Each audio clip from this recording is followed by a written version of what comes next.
오늘 우리에게 주시는 하나님의 말씀은 열왕기상 12장 1절부터 11절 말씀입니다.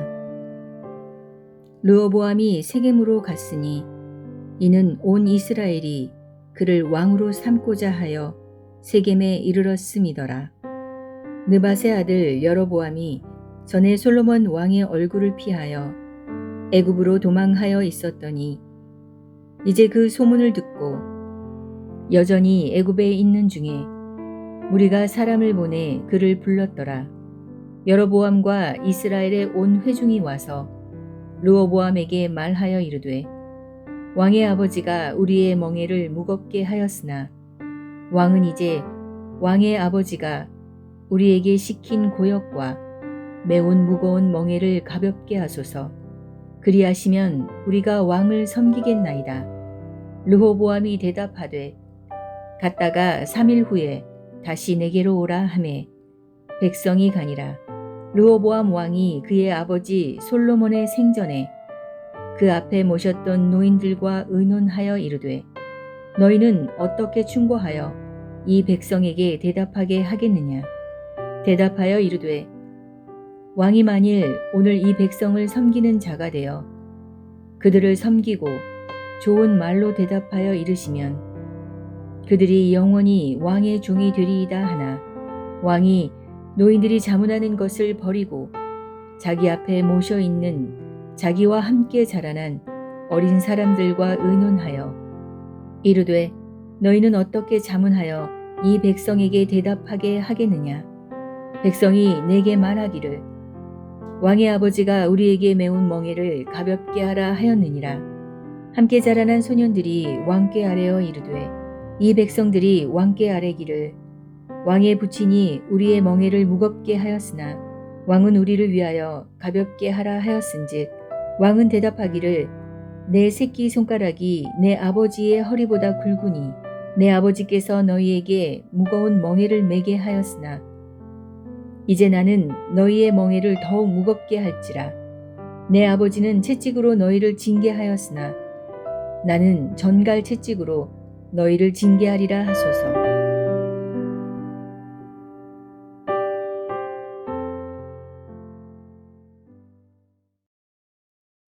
열왕기상의 전반부가 통일왕국 시대, 즉 솔로몬의 통치 역사를 다루었다면 이제 후반부인 12장에서 22장은 분열된 왕국 시대의 초기 역사를 보여줍니다. 솔로몬이 죽고 이제 그의 아들 르호보암이 왕위에 오르려 하고 있었습니다. 왕과 백성들은 이스라엘의 4대 왕인 이 르호보암을 왕으로 옹립하기 위해서 세겜 땅으로 갑니다. 오늘 본문의 첫 절인 열왕기상 12장 1절입니다. 르호보암이 세겜으로 갔으니 이는 온 이스라엘이 그를 왕으로 삼고자 하여 세겜에 이르렀음이더라.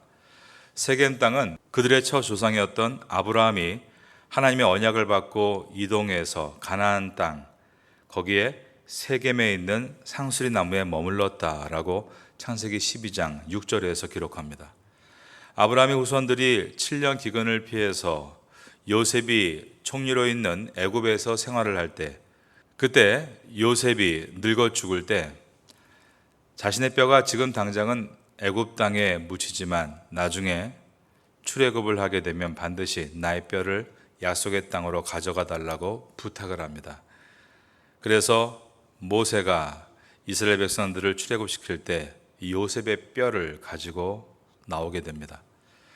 여호수아가 백성들이 끌고 가나안 땅에 들어갔을 때 애굽에서 가지고 왔던 요셉의 뼈를 어디에 안치시키는가 하면 세겜 땅에 안치를 시킵니다. 이 내용이 여호수아 24장 31절 이하에 기록이 되어 있습니다. 여호수아는 이곳 세겜에서 이스라엘 백성들을 모두 모아놓고 하나님이 어떤 분이신가를 다시 한번 선포하며 하나님과의 언약을 되새깁니다.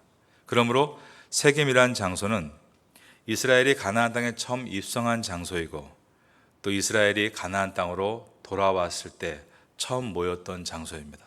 그리고 이곳에서 여호수아가 너희가 여호와를 섬길지 아니면 가나안의 우상들을 섬길지를 선택하라 라고 했을 때 이스라엘 백성들은 우리가 결단코 여호와 하나님만을 섬기겠다라고 선포했던 장소이기도 합니다. 그러므로 솔로몬의 아들인 르호보암과 신하들이 왕위 죄의식을 이곳에서 준비하고 백성들을 부르고 있는 것은 왕위의 정통성을 높이기 위해서입니다. 그리고 왕을 중심으로 해서 예전의 여호수아 때와 같이 하나로 뭉쳐서 이스라엘의 제4대 왕의 발대식을 하기 위해서였습니다. 그런데 이 자리는 그전 왕이었던 다윗과 솔로몬 같이 백성들이 왕을 전적으로 환영하는 분위기가 아니었습니다. 어떤 사람들이 솔로몬과 대적하다가 애고로 망명했었던 르호보암을 그 자리에 초대해서 데려다 놓았습니다. 2절과 3절입니다. 느밧의 아들 여로보암이 전에 솔로몬 왕의 얼굴을 피하여 애굽으로 도망하여 있었더니 이제 그 소문을 듣고 여전히 애굽에 있는 중에 무리가 사람을 보내 그를 불렀더라.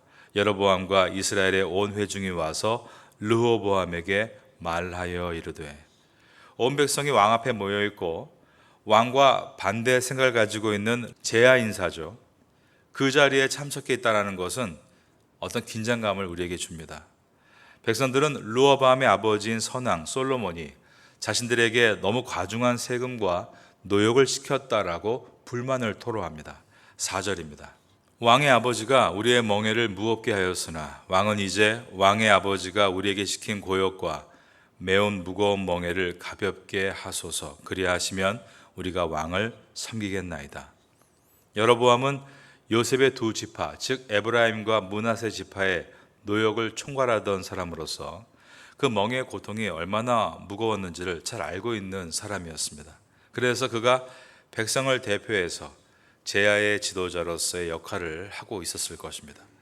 르호보암은 이들의 요구에 대해서 일단 유보하고 3일 후에 다시 이야기하자라고 했습니다. 5절입니다. 르호보암이 대답하되 갔다가 3일 후에 다시 내게로 오라 하매 백성이 가니라. 르호보암은 자신의 아버지를 대적했던 여로보암이 애굽에서 돌아와서 백성들 사이에 있는 것이 매우 불편했을 것입니다. 그런데도 잘 참고 3일 후에 이야기하자라고 한 것은 아주 현명한 판단입니다. 급하게 결정하는 것은 실수할 확률이 크지만 시간을 가지고 신중하게 결정하는 것은 실수할 수 있는 확률을 낮출 수 있기 때문입니다. 르호보암 왕은 백성들의 요구에 대해서 어떻게 대답해야 할지를 놓고 3일 동안 그의 신하들과 이야기를 나누게 됩니다. 첫 번째로 이야기를 나눈 그룹은 선왕인 솔로몬을 섬겼던 늙은 대신들이었습니다. 두 번째로 이야기를 나눈 그룹은 자신이 어릴 적부터 왕자로 자라면서 함께 있었던 동료 신하들이었습니다. 6절을 보겠습니다. 르호보암 왕이 그의 아버지 솔로몬의 생전에 그 앞에 모셨던 노인들과 의논하여 이르되 너희는 어떻게 충고하여 이 백성에게 대답하게 하겠느냐. 늙은 대신들은 왕이 백성을 섬기는 자가 돼서 그들을 섬기고 좋은 말로 대답한다면 그들이 영원히 왕의 종이 될 것입니다 라고 7절에서 이야기를 했습니다. 늙은 대신들은 솔로몬의 위대함을 잘 알고 있었지만 그가 하지 말았어야 될 치정에 대해서도 알고 있었고 저 부분은 새로운 왕이 세워지면 고쳐야 맞다라는 그러한 개선점을 볼 수 있는 눈이 있는 사람들이었습니다.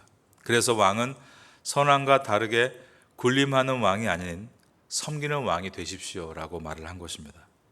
즉 소통할 것을 요구했습니다. 그런데 이들의 요구가 르호보암의 마음에 들지 않았습니다. 7절에 보면 오늘 이 백성을 섬기는 자가 되어 그들을 섬기고 좋은 말로 대답하여 이르시면 그들이 영원히 왕의 종이 되리라. 그 다음 보니까 그러나 라고 되어 있습니다. 왕이 노인들과 자문하는 것을 버리고 자기 앞에 모셔 서 있는 자기와 함께 자라난 어린 사람들과 의논하여. 르호보암은 늙은 대신들의 제안이 마음에 들지 않았습니다. 그래서 그것을 버리고 자신과 어려서부터 함께 자라났던 동료 신하들에게 자문을 구합니다. 9절입니다. 이르되 너희는 어떻게 자문하여 이 백성에게 대답하게 하겠느냐. 백성이 내게 말하기를 왕의 아버지가 우리에게 매운 멍에를 가볍게 하라 하였느니라. 그러자 왕과 함께 자라난 동료 대신들은 왕은 선왕 때보다 더욱 강하게 압제해야 합니다. 그러면서 불통을 제안했습니다. 10절입니다. 함께 자라난 소년들이 왕께 아뢰어 이르되 이 백성들이 왕께 아뢰기를 왕의 부친이 우리의 멍에를 무겁게 하였으나 왕은 우리를 위하여 가볍게 하라 하였은즉 왕은 대답하기를 내 생기 손가락이 내 아버지의 허리보다 굵으니 내 아버지께서 너희에게 무거운 멍에를 매게 하였으나 이제 나는 너희의 멍에를 더욱 무겁게 할지라. 내 아버지는 채찍으로 너희를 징계하였으나 나는 전갈 채찍으로 너희를 징계하리라 하소서. 10절에서 함께 자라난 동료 신하들을 소년들이라고 표현했기 때문에 물리적인 나이가 티네이저라고 생각할 수 있습니다. 그러나 그렇지 않습니다. 지금 이 르호보암이 왕위에 오르는 나이를 봐야 합니다. 그 나이는 41살이었습니다. 여러분께 앞으로 보게 될 열왕기상 14장 21절을 미리 읽어드립니다. 솔로몬의 아들 르호보암은 유다 왕이 되었으니 르호보암이 왕위에 오를 때의 나이가 41세라. 여호와께서 자기 이름을 두시려고 이스라엘 모든 지파 가운데서 택하신 성읍 예루살렘에서 17년 동안 다스리니라. 그러므로 여로보암의 동료 신하들은 늙은 대신들에 비하면 어린아이라고 볼 수 있지만 그들은 대부분 30대 후반이나 40대 초반 중반인 바로 중년의 나이들이었습니다. 그들은 지도자급으로서 혈기왕성한 사람들이었을 것입니다. 여러분, 젊었을 때는 실수를 해도 너그럽게 덮어줍니다. 왜냐하면 아직 책임질 자리에 있지 않기 때문입니다. 그러나 중년의 때는 실수를 하게 되면 반드시 책임을 져야 합니다. 왜냐하면 그 자리는 많은 사람들 앞에서 지도자의 자리이기 때문입니다. 이 중년의 신하들이 왕에게 어떻게 조언을 했는가를 보십시오. 10절 중반에 왕은 대답하기를 내 새끼 손가락이 내 아버지의 허리보다 굵다라고 말하라고 했습니다. 이것은 그들에게 아주 강하게 말을 하라는 것인데 우리가 한글 성경으로 읽었을 때는 별로 와닿지가 않고 이것이 왜 기분 나쁜 말인가를 이해하지를 못합니다. 그런데 원문으로 보면 이 말은 매우 원색적인 말인 것입니다. 내 새끼손가락이 내 아버지 허리보다 굵으니라는 표현은 히브리 관용 어구입니다. 이 뜻은 나의 남자 성기가 아버지 허리보다 굵다라는 뜻입니다. 매우 모욕적인 욕을 한 것입니다. 백성이 왕에게 이러한 모욕적인 말을 들었을 때 나라는 돌이킬 수 없는 길로 가게 되었습니다. 오늘 르호보암 왕은 두 가지 조언에서 하나를 선택하는 과정에 있어서 소통하라는 조언이 아니라 불통하라는 조언을 선택하고 있습니다. 소통하기 위해서는 참고 인내하며 마음을 열어야 합니다. 그것은 쉽지 않은 일입니다. 불통하는 것은 마음을 닫고 문을 닫고 칩거해버리고 안 만나는 일입니다. 자기 감정대로 할 수 있으니 너무 쉬운 일일 것입니다. 오늘날 가정에서 서로 방문을 닫아버리거나 마음을 닫아버리거나 대화를 안 하거나 안 좋은 눈빛을 보내며 불통하는 사람들이 많아지고 있습니다. 그런데 소통은 어렵지만 나중엔 반드시 좋은 열매가 나타나게 되고 불통은 지금은 당장은 쉽지만 훗날에 쓰디쓴 열매로 돌아온다는 것을 잊지 말아야 합니다. 우리는 항상 불통하는 자리가 아닌 소통하는 자리에 서도록 힘써야 하는 것입니다. 르호보암이 처음에는 소통하는 자리에 섰습니다. 이야기를 다 경청하고 3일을 우리가 생각해 보자고 한 것입니다. 백성 중에 몇 명이 애굽에 망명해 있던 왕실을 대적했던 여로보암을 불러 세워 놓았을 때도 그는 잘 소통하고 인내했습니다. 그런데 우리가 그 말들을 무조건 참게만 하면 그것은 우리 안에 압력이 가해지는 것입니다. 왕의 감정이 점점 상하고 있었습니다. 그러자 자기의 측근들과 이야기할 때는 감정의 뚜껑이 열리게 되고 그래서 소통하자라는 늙은 대신들의 말을 버리고 더 불통해서 억압을 하자는 중년의 대신들의 이야기를 선택하게 됩니다. 이것은 인간이 가진 기본적인 모습입니다. 인간의 본능은 이런 것입니다. 어린 자녀들이 기분 나쁘면 뭐라고 합니까? 나 밥 안 먹어. 나 학교 안 가. 나 말 안 해 그러죠. 그러나 부모가 되면 그럴 수 있습니까? 사회생활하면서 기분이 나빠도 가족을 부양하기 위해서 밥을 먹고 일하러 나가고 좋든 싫든 웃으며 이야기하는 것입니다. 성숙은 본능적인 불통의 모습에서 점점 마음의 훈련을 통해 소통의 모습으로 바뀌어가는 과정입니다. 다윗은 광야에서 마음의 훈련을 받는 사람이었습니다.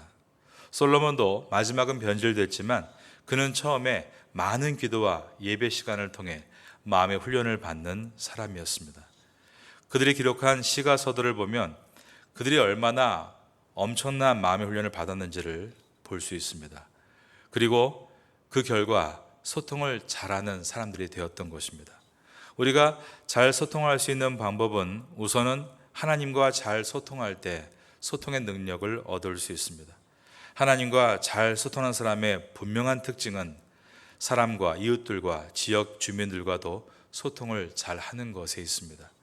오늘 40대 중년인 르호보암이 왕으로 세움을 입으면서 소통하지 못하고 감정을 드러내고 불통하는 내용을 보면서 왕 같은 제사장으로 부름받은 나는 마음의 훈련을 잘 받아서 잘 소통하는 사람이 되야겠구나라는 것을 깨닫게 됩니다. 이 아침 가운데 하나님, 내가 하나님 앞에서 잘 소통하는 사람이 되기를 원합니다. 기도하는 가운데 먼저 하나님과 소통하시고 오늘도 주어진 모든 환경 속에서 여러분들은 평화를 나누는 은혜의 소통자가 되시기를 예수님의 이름으로 축원합니다.